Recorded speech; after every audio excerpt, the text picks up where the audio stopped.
ណែនាំខ្លួនផងបាទពីដំបូងសូមគោរពជំនុំជម្រាបនៅដល់អ្នកអភិរិយហើយបាទគួររក្សាហើយខ្ញុំបានចូលរៀនពី3ដង3អត់រយៈពេលជា4ខែហើយ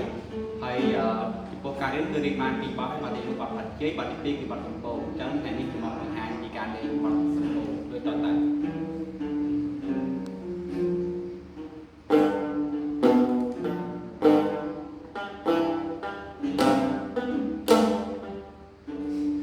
តាមឡងទៀតអូខេគឺតា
បាទចិត្តចប់បាទអរគុណបា